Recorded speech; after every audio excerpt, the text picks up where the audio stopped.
So it's starting to become apparent that you can't actually cancel Elon Musk, and you're not going to believe this, but they actually concur on a CNBC show this morning. Let's have a look.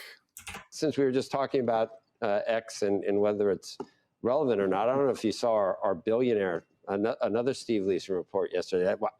The most fascinating thing to me was the most beloved billionaire only got plus 15 because people just hate billionaires, I guess, or they're envious. Warren Buffett. What got me was that Elon was 0, but Zuckerberg and Bezos were like minus 35. So after all this, after fracturing the entire feeling of the country, the tribalism, and now that people are either here with Elon or here with Elon at this point, he still gets a 0. That shows you how fervent his supporters are. 0 meaning that it's balanced, haters and lovers. Where Zuckerberg's minus 35. Musk has always been polarizing. Obviously, this year more so. Not as polarizing as Zuckerberg. He's but minus he has 35. fervent fans. Huh? Yeah, he's got fervent fans.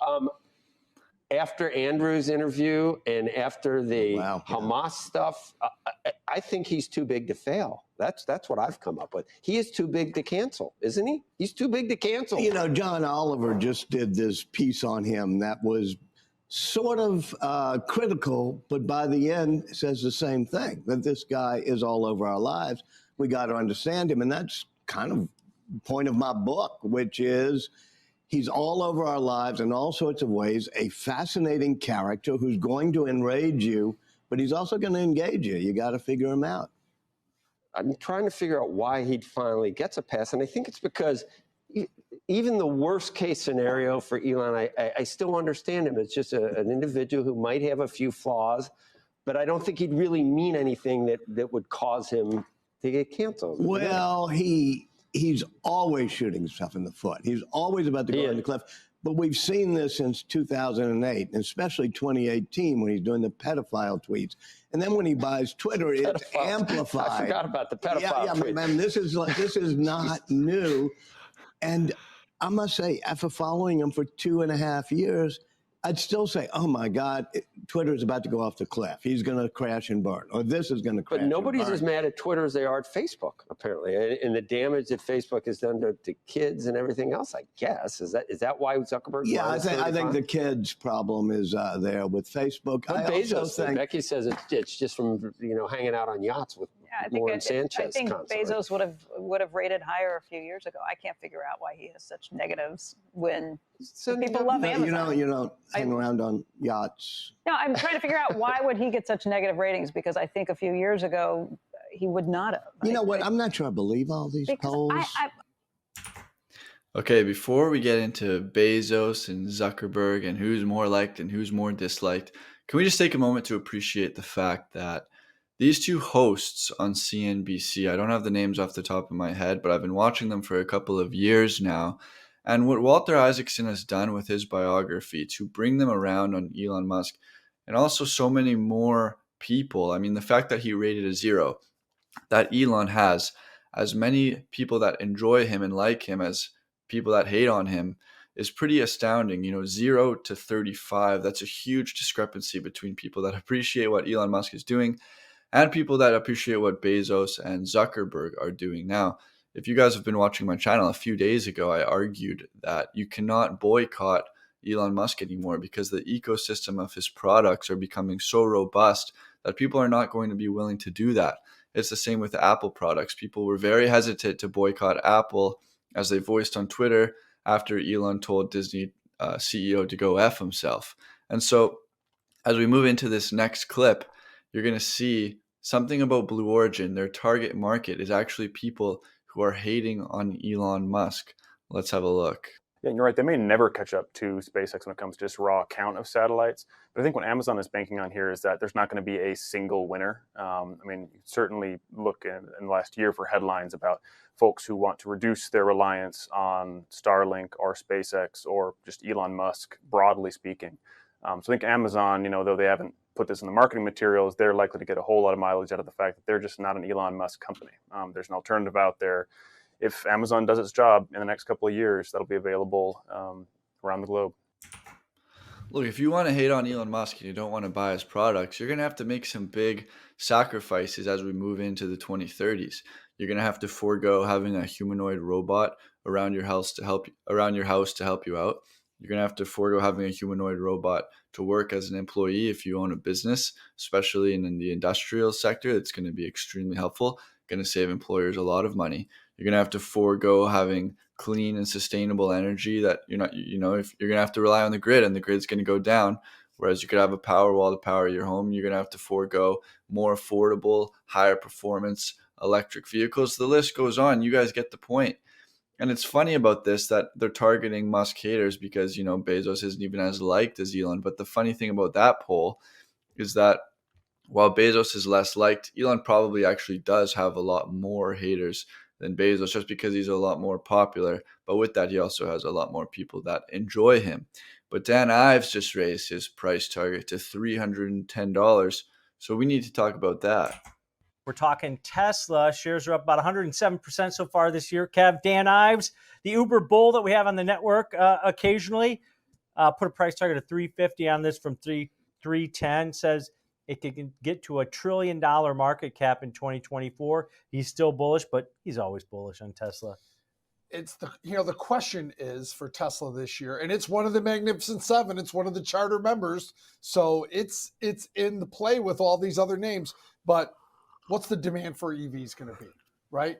Is it going to be enough? He's going to be the leader in EVs. Right. Is it going to be enough where he can get margins to go back up? Because, he's made his play to get market share. He's done damage. Remember, you're starting to see some mea culpas from some of the leading car companies, like pushing back. Ford was one. They're pushing back production. To hybrids instead of pure EVs. Yeah.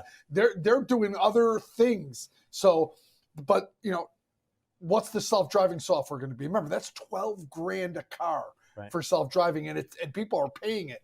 So I think the problems are valuations. Does he continue to lower prices? They don't like that in the stock. Right. So you got to see some numbers. If the numbers show up in sales, then these price cuts and the competitive advantage he has will start showing up. Yeah, his margins have come down, but as I mentioned, they're still above the others like Ford, GM in this space, Joe. But Kevin brings up a good point. Is this all going to be about the consumer still wanting electric cars at this point?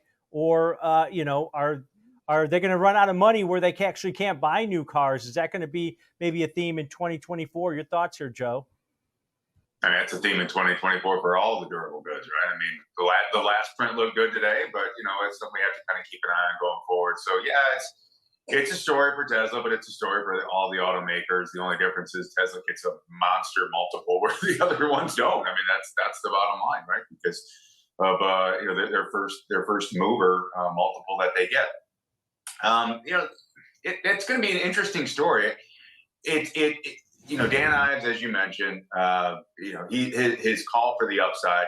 I think it really comes down to the health of the consumer, because I do believe that there is still demand for the EV products, and a lot of it's going to come down to the demand in China and how much of the recession that we saw in China, that kind of deep recession, are we on our way out of it?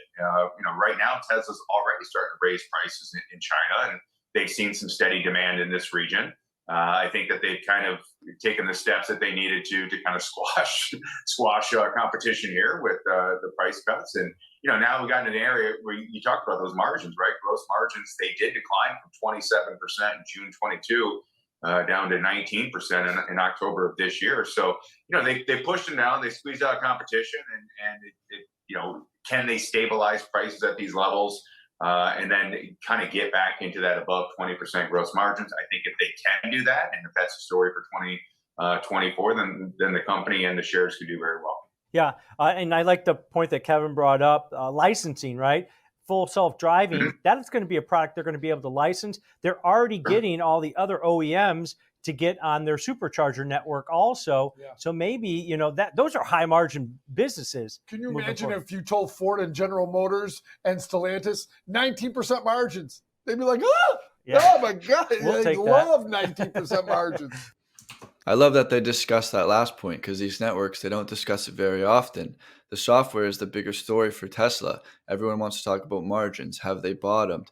And let's talk about it very briefly because, look, if next year interest rates come back down, Elon has said before that all the consumer really cares about is the monthly payment. And so if interest rates come down, then Tesla is able to raise car prices and that monthly payment doesn't get too high as long as the interest on the loan is not too high. And above that, you have these OEMs pulling back, switching to hybrids, going back to ICE vehicles. There's not a lot of competition that's putting pressure on Tesla, to continue to draw prices down. Next year, they're aiming for 2.4 million vehicles. Can they get there at current prices? We'll see. BYD, not too big of a threat right now in the US because the tariffs are still high and they continue to ramp in Mexico as they try to penetrate the US. But we'll see what happens at the election. But as far as the bigger picture goes, let's say margins do come down on the hardware. As the guy said with FSD, it's a $12,000 sticker price. FSD V12 is coming out soon. That should upgrade the performance of FSD, and that's going to increase demand. We're going to start to see software actually help out the hardware margins, and the total operating margin of Tesla, I think, has bottomed because of how software is developing, how much compute Tesla is acquiring. So all of these things contribute to what I see as, steady margins going forward.